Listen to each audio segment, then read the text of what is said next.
There is something deep within us, deep within the collective consciousness, deep within the collective existence, and within the ultimate nature of life that is the manager of all the surface value.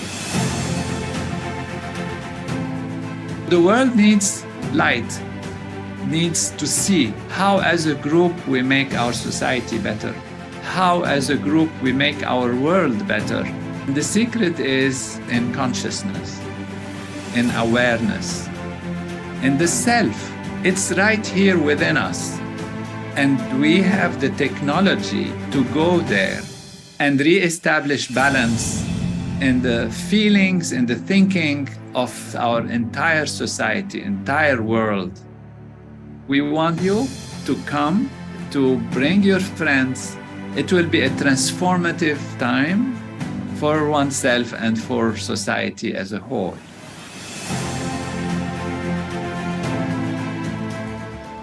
Namaskar. The land of Bharat has been a center of knowledge and learning. The deep wisdom found in our Vedas and scriptures help us not only in our practical lives, but also to connect better with our deeper inner selves. This knowledge gives us the strength and confidence of living a joyful and successful life. At the Kanha Shanti Vanam in Hyderabad, at the Assembly of 10,000 for World Peace, we have seen a beautiful stream of knowledge flowing with the various scholars and experts of Vedic sciences gathered at this very historic event.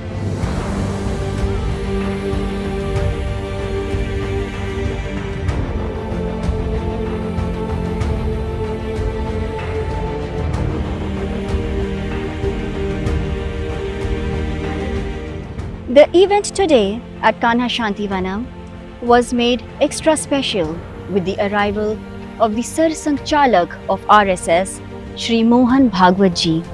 Shri Mohan Bhagwat Ji was given a traditional welcome by Maharaja Adhiraj Raja Ram Dr. Tony Nader, accompanied with the chanting of Vedic mantras by the Pandits on the stage.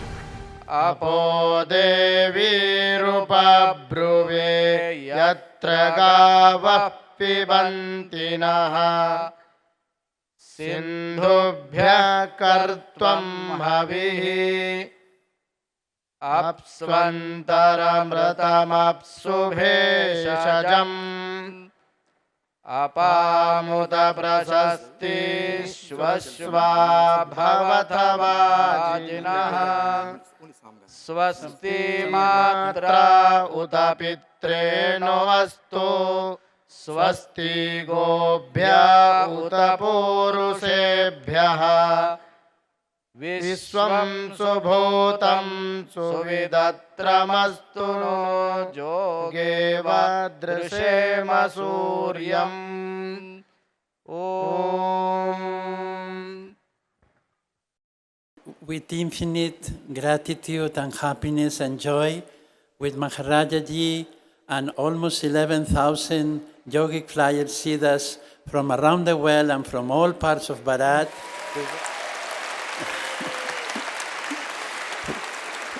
we welcome with full heart in the Heartfulness family our dear great Shri Mohan Bhagwat Ji.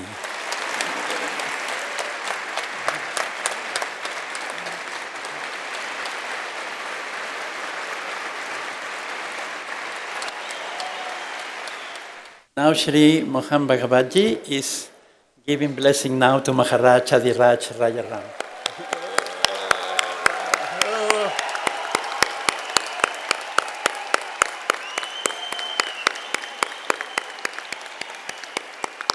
We also like to introduce very distinguished other members in the dais. We have Shri J.S. Kaleji, that everyone knows, our leader of the Vedaland project in Pune. It's a great honor also to have with us Swami Brahmadev from Trinidad and Tobago, who helps us with the Vedic activities in the Caribbean. We like now to also honor very special delegation that has come with Sri Mohanji. Let's first honor Sumitra Gokali. This is the global coordinator of the Hindu Swayam Sevak Sangh based in the US.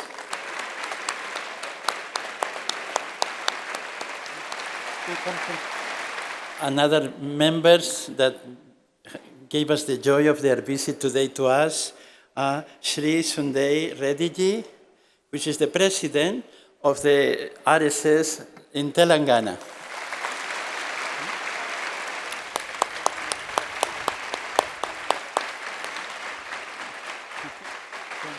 And then we have also with us Sri Sudhir, is the Sona Pracharak of Southern Bharat.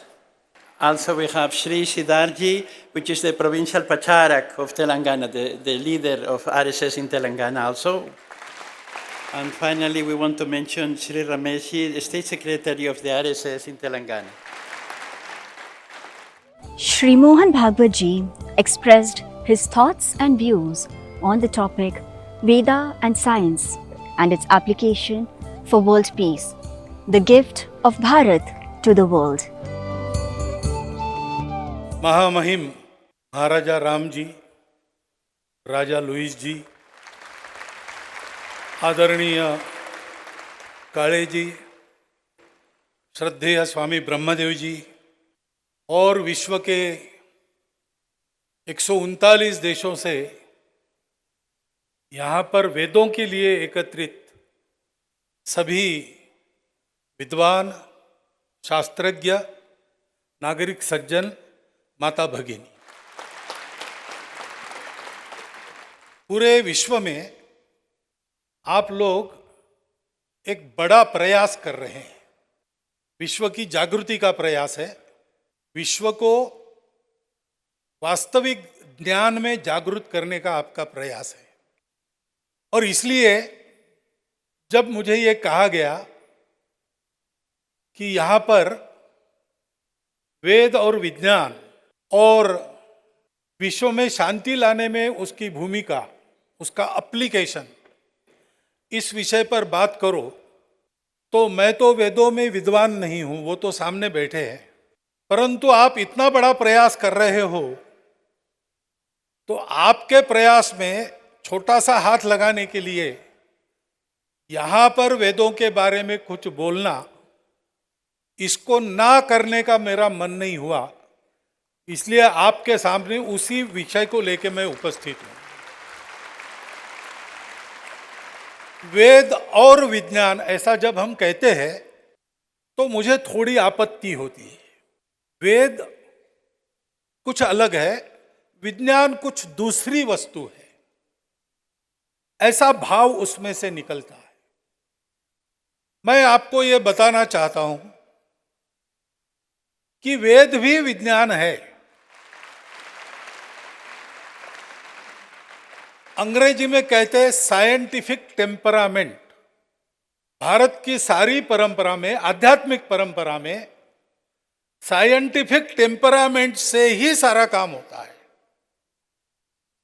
विश्वास नहीं रखना है, अनुभव करना है, तब मानना है। वेद प्रतीति में से निकले हैं, अनुभव में से निकले हैं।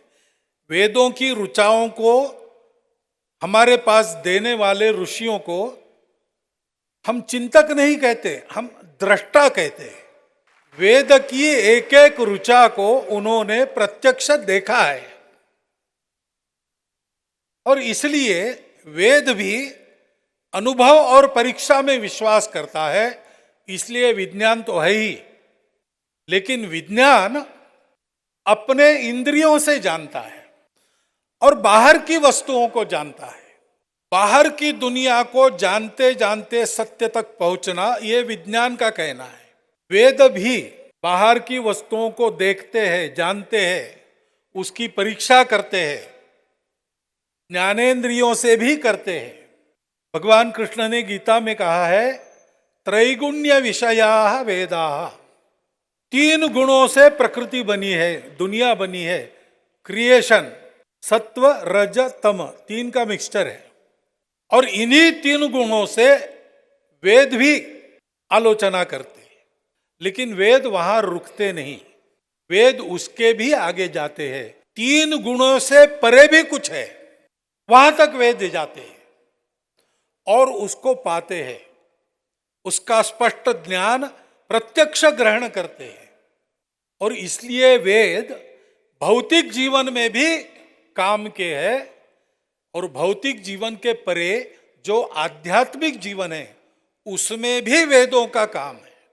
तो एक तरह से मैं ये कहता हूं कि science is and will always be fulfilled by Vedas.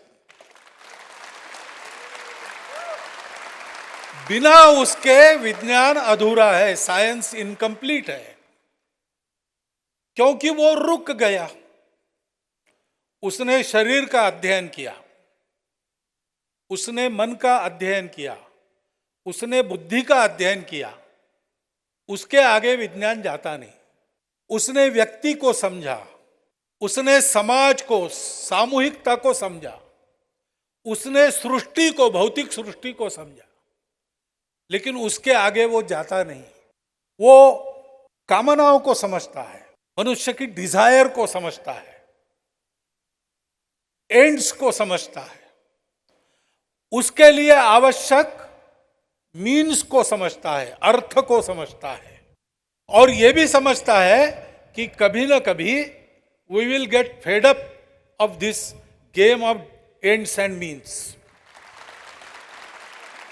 सो मुक्ति की भी कल्पना है, साल्वेशन की भी कल्पना है, परंतु ये 3 अर्थ, काम, मोक्ष, मन, बुद्धि, शरीर, व्यक्ति, समष्टि यानी समाज और सृष्टि, इनको जोड़ने वाला विज्ञान के पास नहीं है। विज्ञान कहता है सब कुछ अलग है, उसको मैटर मिला, उसने उसको तोड़ा, एटम उसको तोड़ा, प्रोटॉन, न्यूट्रॉन, इलेक्ट्रॉन उसको तोड़ा, आज क्वासार्स तक चला गया, हिग्स बोसॉन तक चला गया, तोड़ते तोड़ते तोड़ते, लेकिन जोड़ने वाला उसके पास नहीं है। जोड़ने वाला वेदों के पास है। इसलिए वेद मूल तक गए। ऐसी एक कथा है, सब कुछ सुख, भौतिक सुख मिल गया, देव और राक्षस, असुर दोनों के पास भरपूर था, लेकिन समाधान नहीं था, संतोष नहीं था। तो अपने गुरु के पास गए, देव गए बृहस्पति के पास, राक्षस गए शुक्राचार्य के पास, पूछा समाधान क्यों नहीं है। दोनों के गुरुओं ने बताया, ब्रह्मा जी के पास जाओ, उनके पास वेद विद्या है, आत्मविद्या है जो आत्मा को जानती है। आत्मा को जानने के बाद कुछ भी जानना शेष नहीं है। आत्मा को पाने के बाद कुछ और पाने की इच्छा ही नहीं रहती, तृप्ति हो जाती है, उसको पाओ। दोनों गए ब्रह्मा जी के पास। दोनों ने ब्रह्मा जी को कहा कि हमको आत्मा को देखना है, आपके पास विद्या है, हमको दीजिए, हम आपके शिष्य होते हैं। ब्रह्मा जी ने कहा ठीक है, आपको आत्मा को देखते हैं। आप किसी भी वस्तु को देखते हैं, कैसे देखते हैं? तो दोनों ने कहा हम आंखों से देखते हैं। बोले नहीं, आंखें तो यंत्र है, प्राण चले जाने के बाद आंखें तो वही है, लेकिन वो देखती नहीं है। इसलिए आंखों में कोई देखने वाला बैठा है, उसको देख लो तो आपको आत्मा मिल जाएगा, वही आत्मा है। तो ये खड़े हो गए, दोनों एक दूसरे की आंखों में देखने लगे। आंखों में देखेंगे तो क्या दिखेगा? I is an mirror, a mirror. मैंने देखा आंखों में तो मुझे मेरा प्रतिबिंब दिखेगा। तो दोनों ने ब्रह्मा जी को कहा कि ये तो हम रोज दर्पण में देखते हैं, प्राणी के प्रवाह में देखते हैं तो प्रतिबिंब दिखता है, क्या यही आत्मा है? ब्रह्मा जी ने कहा विचार करो, क्योंकि अच्छा गुरु योग्यता के बिना विद्या देता नहीं, तो योग्यता की परीक्षा करनी थी। इसलिए ब्रह्मा जी ने कहा विचार करो। तो असुरों के राजा विरोचन ने समझा कि बस यही ठीक है, हाड़ मास का ये दह यही सत्य है, इसको बड़ा बनाओ, सुखी हो जाओगे। लेकिन इंद्र ने देखा कि पानी का प्रतिबिंब पत्थर डालने से नष्ट होता है, आंख में पानी आने से आंख में दिखने वाला प्रतिबिंब ओझल होता है, दर्पण पर भाप आती है तो दर्पण का प्रतिबिंब दिखता नहीं, आत्मा तो अमर है, शाश्वत है। तो इंद्र वापस ब्रह्मा जी के पास गया और पूछा, विरोचन गया नहीं, वो वापस आ गया। उसने बाहर का देखा, अंदर का खोजना छोड़ दिया। लेकिन भारत के प्राचीन ऋषियों ने बाहर की खोज समाप्त होने के बाद वहां मिला नहीं, इसलिए अंदर देखना शुरू किया और वो मूल तक गए। जिज्ञासा उनकी वहां तक गई। नासदीय सूक्त में वो कहते हैं, नासदासी नो सदासी तदानी नासी द्रजो नो व्योमा परोयत हिमावरीय कुहकस्य शर्मन अंभ किमासीत गहनम गभीरम। जब असत नहीं था, जब सत नहीं था, जब रज नहीं था, व्योम भी नहीं था, स्पेस भी नहीं था, मैटर भी नहीं था, तब क्या था? वो जो प्राइमोर्डियल वाटर है, वो गंभीर पानी उस समय कैसा था? यहां से उन्होंने शुरू किया और उनको पता चला कि संपूर्ण सृष्टि एक ही तत्व से उद्भूत होती है। उसको उन्होंने नाम दिया ब्रह्म। अलग अलग नाम है भारतीय परंपराओं में। कोई ब्रह्म कहता है, कोई कैवल्य कहता है, कोई निर्वाण कहता है, कोई शून्य कहता है, वस्तु एक ही है। वेदों को वो मिला और उन्होंने घोषणा की, ब्रह्म सत्यम जगन मिथ्या जीवो ब्रह्मैव नापरः। यह स्पष्ट उत्तर है। ह्यूमन क्वेस्ट क्या है? ये विश्व क्या है? कहां से आया, कहां जा रहा है? मैं कौन हूं, कहां से आया, कहां जा रहा हूं, और विश्व और मेरा संबंध क्या है? That is the ultimate philosophical quest of humans. उसका उत्तर है, सब वहां से आया है और वही जाने वाला है। विश्व प्रतिक्षण बदलता है। मैंने अभी भोजन किया, मेरा पेट भर गया। आप में से जिन्होंने किया है उनका भरा, मेरा भरा इसलिए आपका पेट नहीं भरा है, या आपने भोजन किया इसलिए मेरा पेट नहीं भरा। But this is true to some extent. एक माता अपने पुत्र के लिए कोई मिठाई बनाती है और पुत्र पूरी खा जाता है, माता के लिए कुछ नहीं रहता, तो भी माता को लगता है मेरा पेट भर गया। तो भौतिक जगत के, जड़ जगत के हमारे भौतिक सुख के अनुभव ये टेम्पररी है, ये शाश्वत नहीं है। जो शाश्वत है, जो एब्सोल्यूट है, वो इसके परे है। उसको खोजना मनुष्य का परम ध्येय है। और वो क्या है? वो क्या है, उसका उत्तर देते समय और एक बात ध्यान में आई हमारे ऋषियों की, आपको भी ध्यान में रखनी चाहिए। साइंस इंद्रियों से खोज करता है, आंखों से देखता है। आंखों को नहीं दिखता तो माइक्रोस्कोप लेता है या टेलीस्कोप लेता है। देखने वाली आंख ही है। टेलीस्कोप में से आंख देखती है, माइक्रोस्कोप में से आंख देखती है। लेकिन आंख के पीछे दिखाने वाला जो ब्रेन में एपरेटस है, इट इज लिमिटेड। हमारी आंखें 7 रंग देखती है। मैं जानवरों का डॉक्टर हूं, मुझे पता है। कुत्ते की आंख 2 ही रंग देखती है, काला और सफेद। कुत्ते के लिए विश्व के रंग काला और सफेद, हमारे लिए 7 रंग। रियलिटी क्या है? कुत्ता कहेगा मैं देखता हूं वही रियलिटी है, क्योंकि मैंने प्रत्यक्ष देखा है। हम कहेंगे हम देखते वो रियलिटी है, हम भी प्रत्यक्ष देख रहे हैं। लेकिन हम जो जानते हैं इंद्रियों से, it itself is limited by our limits. हमारे ब्रेन को वायर किया, आज की न्यूरोलॉजी इसको जानती है। हमारा ब्रेन हमको वही दिखाता है जो दिखाने के लिए वो वायर्ड है। इसके परे जाके देखना पड़ता है। इसलिए वेदों का अनुसंधान बाय इंट्यूशन होता है। Be one with what you want to know, that is ध्यान। ध्यान करते यानी क्या है? हमको जिस रियलिटी को जानना है, उस रियलिटी के साथ हम अपने आप को मर्ज करते हैं। When you merge with particular thing, you know everything about it.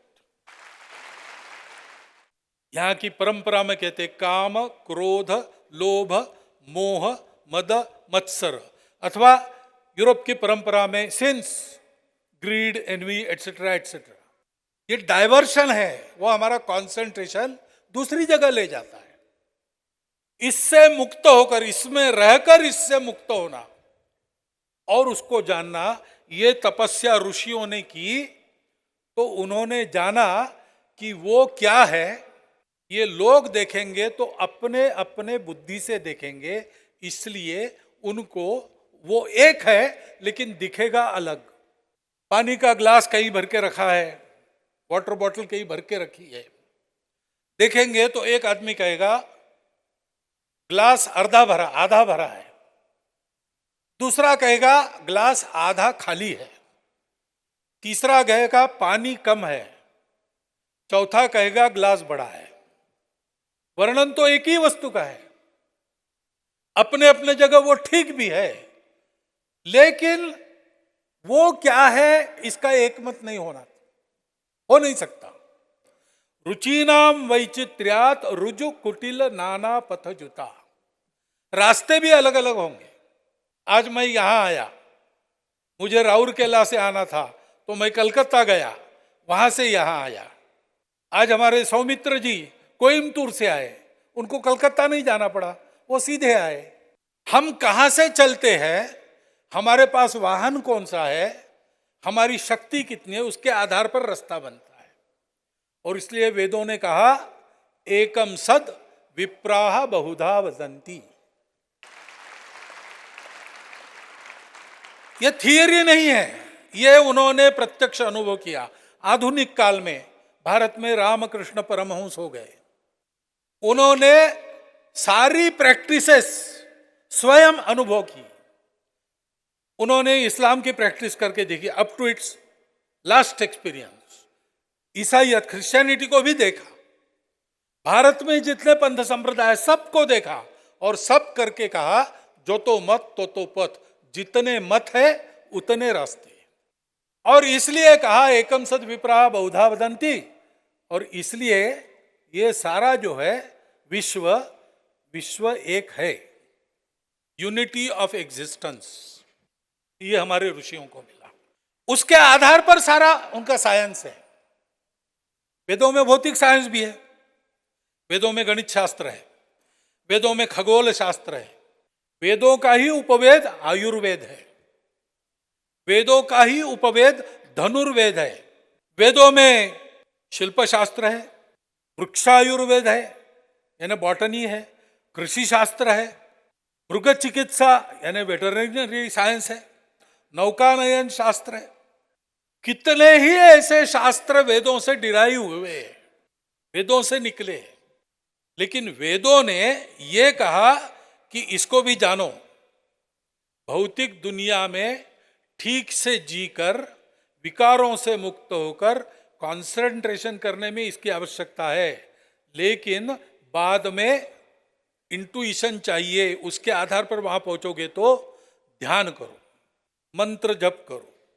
वेदों ने जो विश्व कैसे उत्पन्न हुआ, तो पहले कुछ नहीं था, उसमें तेज उत्पन्न हुआ, निष्पन्द ब्रह्म था, तेज उत्पन्न हुआ। उस तेज के कारण मोशन हुई, हलचल हुई, मूवमेंट हुई, उसके कारण काल अस्तित्व में आया, टाइम वॉज बॉर्न, और फिर उसके कारण सारी सृष्टि की उत्पत्ति हुई। हलचल क्यों हुई? नाद के कारण हुई, ध्वनि के कारण हुई। तो ध्वनि से भी परिणाम होता है। मंत्रों में फ्रीक्वेंसी, अभी अपने वेद पाठ सुने अलग अलग प्रकार के, उसमें उस स्वरों का बड़ा महत्व है। छंदों से सृष्टि बनी है ऐसा कहते, वो छंदस उसका ही रूप स्वर है। सामगायन आपने सुना, सामवेद, भारतीय संगीत का मूल वहां पे है। ये जो सामगायन है या वेदों के छंद है, ये क्या है? ये ऋषियों ने देखे हैं, बाहर भी कहते हैं। पहले केवल वर्ड था, and word was God and God was the word. Word, शब्द, स्वर, फ्रीक्वेंसी, इसके आधार पर मंत्र है। वेदों के मंत्र गायन से फलित होते हैं। ठीक प्रकार से गाने वाला चाहिए, निर्मल चित्त वाला चाहिए, तपस्या वाला चाहिए। वेदों का साइंस इंट्यूशन और इस समझ में से निकला है। वो अंदर की बात जानता है, और वह बात आज सारे दुनिया के लिए उपकारक है। क्यों? अभी दुनिया की स्थिति हम देखते हैं, पर्यावरण की समस्या का कोई उत्तर नहीं दिख रहा है। सब चर्चा करते हैं, लेकिन पर्यावरण जिन बातों से खराब होता है वो बातें तो बढ़ती चली जा रही है, करते चले जा रहे हैं। विश्व शांति की बहुत चर्चा होती है, लेकिन युद्ध थम नहीं रहे, युद्ध चल ही रहे। 2 महायुद्ध हो गए और प्रत्यक्ष महायुद्ध नहीं हुआ, लेकिन तब से कहीं ना कहीं युद्ध जारी है। अंतःकरण पवित्र करना, मानवता की सेवा करना, इसके लिए रिलीजन्स है, लेकिन रिलीजियस फैनेटिसिज्म के कारण कितनी हिंसा होती है, कितने झगड़े होते हैं। उत्तर क्या है? उत्तर नहीं है। क्यों? जोड़ने वाला नहीं है। इसलिए अहंकार है, मेरा ही सही बाकी सब गलत। वेदों की पहली बात इस प्रवृत्ति को कम करती है। मेरा ही सही बाकी सब गलत नहीं, एकम सद विप्राह बहुधा वदन्ति। तुम जो बोल रहे हो वह भी वही सत्य है, मैं जो बोल रहा हूं वह भी वही सत्य है। मैं अपने रास्ते से वहीं पहुंचूंगा, तुम अपने रास्ते से जाओ, तुमको जो अच्छा लगता है तुम भी वहीं पहुंचने वाले हैं। रास्ते को लेकर झगड़ा नहीं करना। पहाड़ के शिखर पर एक आदमी चढ़ गया, वहां से नीचे देखने लगा और बहुत सारे लोग चारों ओर से पहाड़ पर चढ़ रहे थे। वो एक दूसरे को देखकर बोल रहे थे, तुम्हारा रास्ता गलत है, मैं इधर से जा रहा हूं ऊपर, मुझे दिख रहा है मैं ऊपर जाऊंगा, तुमको उधर से नहीं मिलेगा, इधर आ जाओ, कन्वर्ट हो जाओ। हमारे यहां ऐसा नहीं है, क्योंकि हम ऊपर पहुंचे, हम ऊपर से देख रहे, कोई बात नहीं, इधर से आओ, इधर से आओ, यही पहुंचने वाले हो। ये वेदों का ज्ञान रिलीजियस ईगोज और फैनेटिसिज्म को पूर्णतः न्यूट्रलाइज कर सकता है। सबको ग्रहण करना चाहिए। वेदों का ज्ञान कोई रिलीजन नहीं है, वो पूरी मानवता के लिए है। इनफैक्ट वेदों में ये लिखा है, भारत कैसे बना, ये जो ज्ञान मिला, सारा एग्जिस्टेंस इज वन। ये ज्ञान सारी दुनिया को देना है, क्योंकि if existence one is one, everybody is related to me, everybody is my relative. और इसलिए if I get some good thing, I must share it with my relatives. भद्रम इच्छन्त ऋषयः, विश्व के कल्याण की इच्छा करने वाले ऋषि। भद्रम इच्छन्त ऋषयः स्वरविदः, स्वरों को जानने वाले। तपो दीक्षाम उपसे दुरग्रे, दुर्धर तप की, कठिन तप की दीक्षा लेकर तप में बैठ गए। ततो राष्ट्रम बलम ओजश्च जातम, उससे राष्ट्र की, बल की, ओज की उत्पत्ति हुई। भारत इसलिए बना है, ऋषियों के तप से बना है, दुनिया को धर्म देने के लिए बना है। क्योंकि वो जानता है कि जोड़ने वाली बात क्या है। शरीर, मन और बुद्धि को आत्मा जोड़ती है, व्यक्ति, समाज, सृष्टि को परमात्मा जोड़ता है। ऐसे ही अर्थ, काम और मोक्ष को धर्म जोड़ता है। धर्म क्या है? धर्म इज नॉट रिलीजन, धर्म इज धारणा, that which sustains, that which upholds, that which brings about progress and development, वो धर्म है। अभ्युदय निश्रेयस सिद्धि सधर्म, इस लोक में और परलोक में जिसके कारण सुख होता है, वो धर्म है। धर्म मेरा स्वभाव भी है। अग्नि का धर्म जलाना है, यानी अग्नि का स्वभाव जलाना है। मेरा टेक्स्ट बुक का, फिजिक्स का, मैट्रिक 10वीं क्लास में, जनरल प्रॉपर्टीज ऑफ मैटर अंग्रेजी में, मैं मातृभाषा मीडियम में पढ़ा हूं। उसका मातृभाषा में नाम था सामान्य, जनरल, वस्तु, मैटर, प्रॉपर्टीज, धर्म, सामान्य वस्तु धर्म। धर्म मेरी क्वालिटी, प्रॉपर्टी, एटीट्यूड, स्वभाव, नेचर, जो भी कहिए। जैसे आग जलाती है, पानी बहता है, ये धर्म है। और कर्तव्य भी है। पुत्र का पिता के प्रति कर्तव्य है, राजा का प्रजा के प्रति कर्तव्य है। हरेक वस्तु के या प्राणी के, लिविंग और नॉन लिविंग बीइंग हो, उसका स्वभाव जानकर संपूर्ण विश्व चलता रहे, इसलिए उसका कर्तव्य निर्धारित करने वाला, इस लोक में और परलोक में जिससे सुख मिलता है, ऐसा सबको जोड़कर साथ रखकर उन्नत करने वाला शाश्वत नियम धर्म है। ये कहां से आया धर्म? धर्म आया 4 बातों से: सत्य, करुणा, शुचिता और तपस। परिश्रम किया, निर्मल अंतःकरण से परिश्रम किया, संपूर्ण विश्व के प्रति संवेदना, करुणा रखकर प्रयत्न किया, उसके चलते सत्य प्राप्त हुआ। वो सत्य क्या है? ब्रह्म सत्यम जगन मिथ्या, जीवो ब्रह्म ही बना परा, एकम सद विप्राह बहुधा वदंती। इसलिए समन्वय से चलो, सहयोग करते चलो, सबके प्रति कृतज्ञता रखो। विश्व में जो कुछ है हम सबके लिए उपयोगी है, उससे हम लेते हैं, उसको देते जाओ। यज्ञ कहते हैं इसको। सारे विश्व से जो हमको मिलता है वो हमको देना है, वापस देना है। We have to give back. देवान भावयतानेन ते देवा भावयन्तु वः परस्परम भावयन्तम श्रेयः परमवाप्स्यत। देवता, देवता यानी सृष्टि को चलाने वाले प्रिंसिपल्स जो होते हैं, उनके नाम है इंद्र, वरुण, मरुत आदि आदि आदि, 33 काइंड्स। वो शक्तियां प्रकृति को चलाती है, प्रकृति हमको अन्न देती है, उससे हम पोषित होते हैं। हमको अपने कर्मों से प्रकृति को वापस देना है।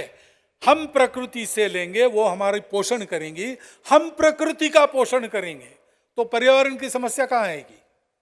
There is no problem.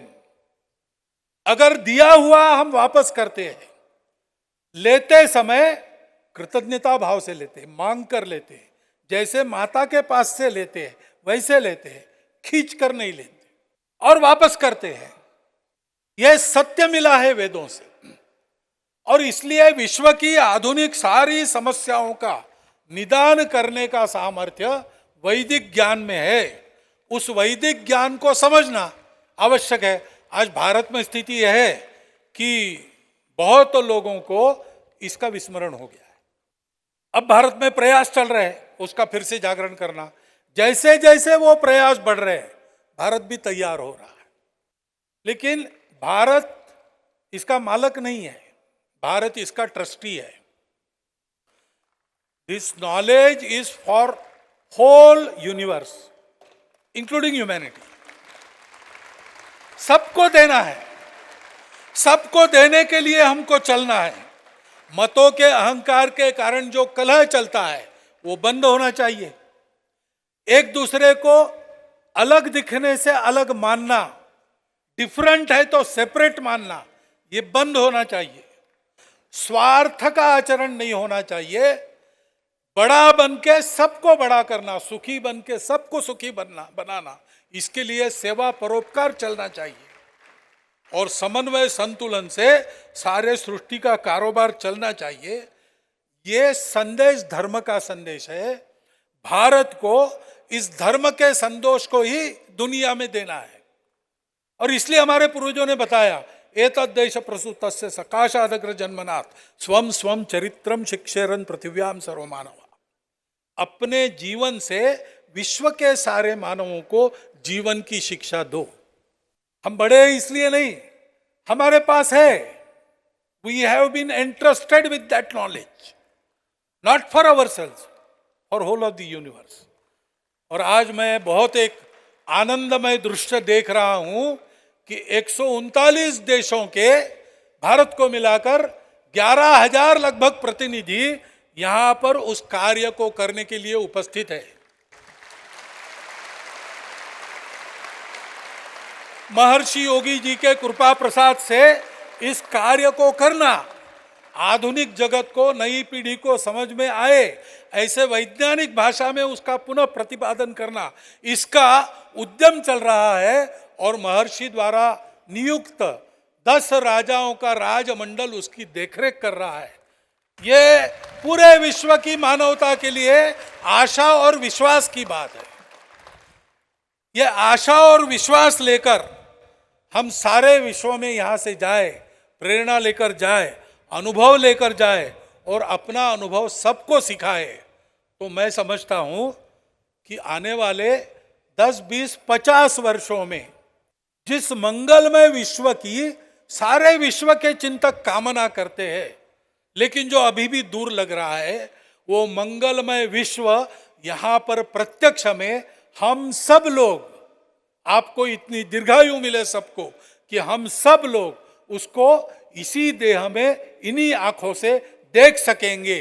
वैसा आप देखो, ये शुभकामना आपको देता हुआ और फिर एक बार आप सबका धन्यवाद करता हुआ मैं अपने 4 शब्द समाप्त करता हूं।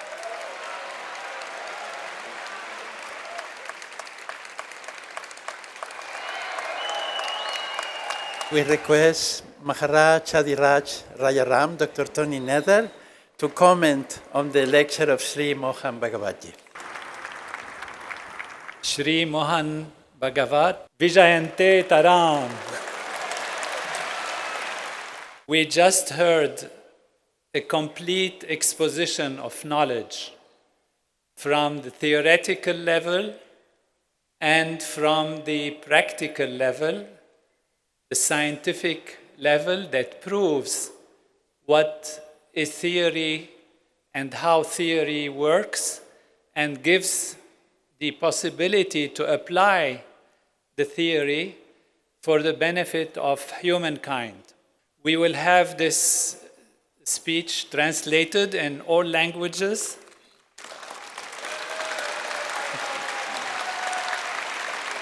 We will make it into a booklet because it is total knowledge in a few minutes, and everyone should enjoy and experience and delight in that exposition of highest knowledge. And it is so dear to us that it is really what we have for many years learned from His Holiness Maharishi Mahesh Yogi, explained in few minutes from so many delightful, profound, scientific, philosophical, and complete angles. So we are thankful and delighted.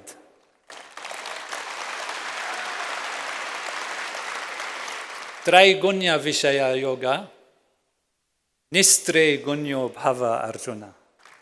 And that is what we have heard in summary from Sri Mohan Bhagavad Ji.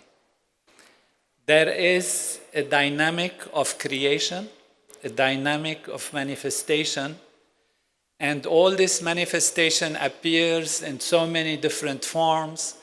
Now I am just summarizing a few points from the talk. Appears in so many different forms, and people see them from so many different perspectives. Yet underneath them, sustaining them, nourishing them, is the one field of pure being, pure consciousness. And if you are transcending those values, Nistre Gunyo Bhava, then you are going to the real place, which is the Absolute, as beautifully expressed by Sri Mohanji, the relative changing world and the absolute non-changing reality. And when you go to the source that sustains everything, then you get all the results and you see the unity that connects us all from every country, where dharma, which is action in accordance with natural law, which is nourishment, sustenance, and support, is applied and is experienced and is seen everywhere. And Sri Mohanji, this is what we are doing here. We are here 139 countries, and they have come to transcend. When we started the course, we have highlighted the importance of our individuality, of course, our nations, our beliefs, whatever they are. We decided to transcend all of that.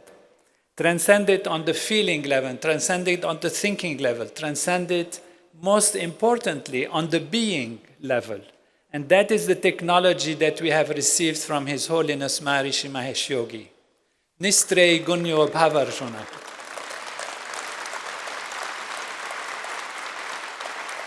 And Yogasta Kuru Karmani. In yoga, you sit in that unity value, and then all the other aspects, the surface aspects, are enriched and lived in their fullness. All the values are enriched from that field of pure being. And that is what they have been doing. Now, have we been successful? Everybody's silent. What is the news in the world? So we expected some positive news. And we don't see it when there is a lot of fog and a lot of discussions and talks that are very argumentative, very angry sometimes, very disruptive sometimes.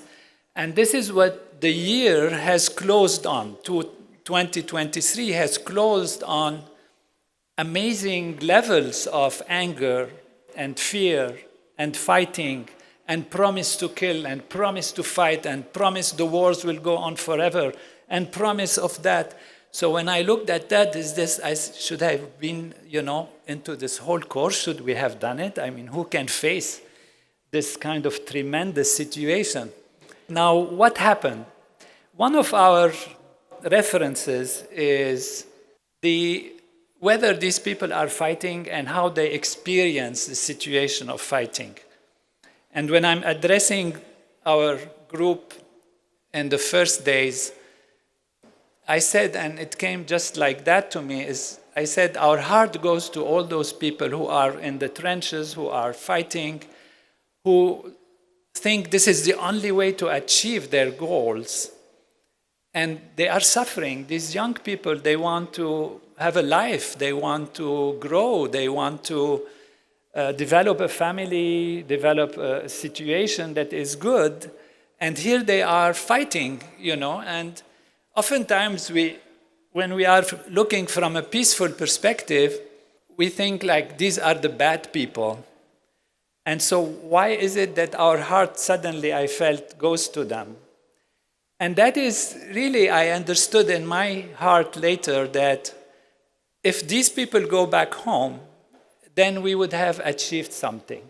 So one small reference to what's happening, which is amazing. At the end of 2023, the promise was for almost unstoppable war everywhere. Nothing will happen, we're going to fight forever. And the biggest ship of the United States, which is a carrier of the biggest amount of aircrafts, aircraft carrier was being stationed right in front of the Middle East. From the United States, there is fear. And everybody was talking about all these horrible things. And when the course started a few days, we heard suddenly that the Israeli forces are being withdrawn.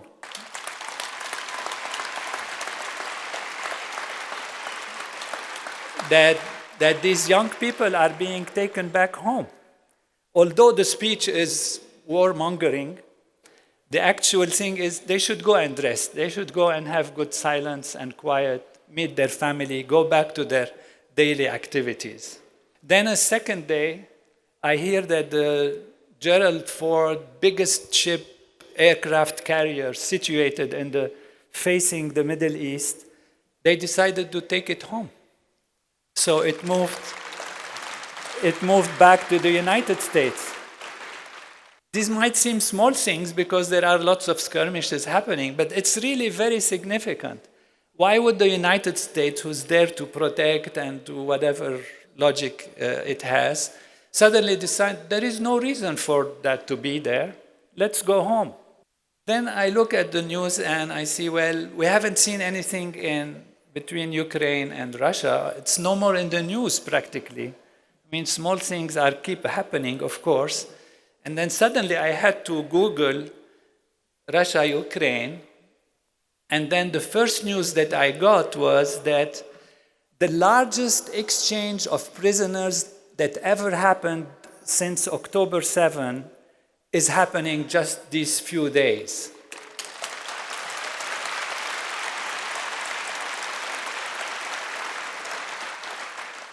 Do not underestimate these values. And our scientists are going to keep looking for different aspects and study it scientifically and systematically and in every way.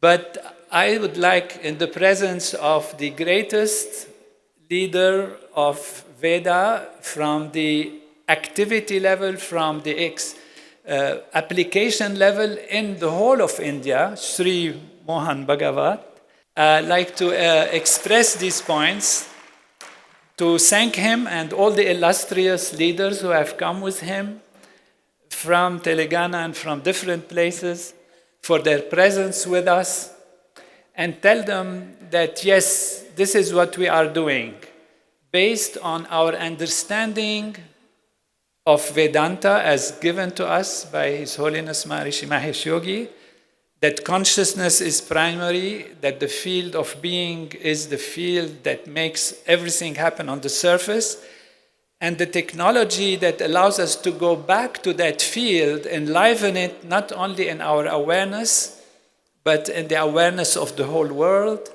we can make a difference. And this difference we are making, and I am sure as the days which are left with us will show more results, but our request and our desire and our hope, all of us, is for the leaders of India to maintain a large group of 10,000 and many.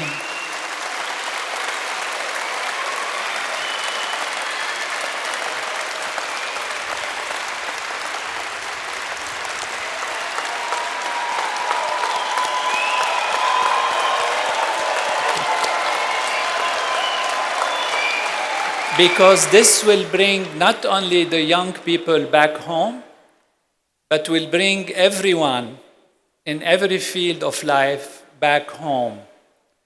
And that is not just the home made out of bricks and mortar, but the true home, which is our inner self. And that is what will happen. And my hope, of course, is that many thousand, 10,000 groups are created, maybe 100,000. India is the leading in the world.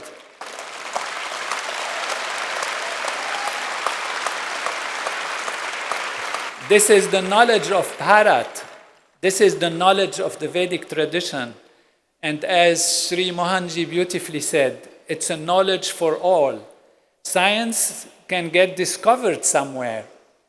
But as Maharishi used to like to say, it is not because Newton discovered the forces of movement and some forces of gravity and described some equations, that these equations are English.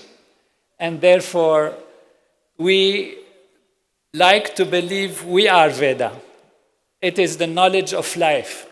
It is the knowledge of natural law, and this knowledge coming from the land of the Veda has the highest chance to be applied, to be used, and to benefit all mankind from the land of the Veda. Thank you for blessing us with your presence. Pranam to you. Maharajaji will give some flowers symbolic of our permanent group of 10,000 to be created in Mother India for the whole world.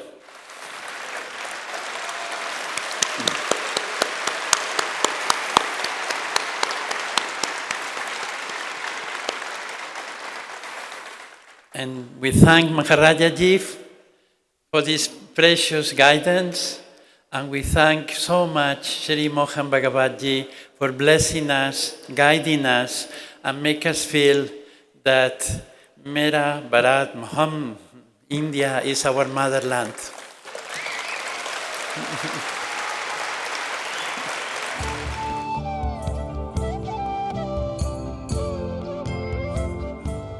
This event at the Kana Shanti Vanam in Hyderabad is a unique amalgamation of spiritual and scientific minds.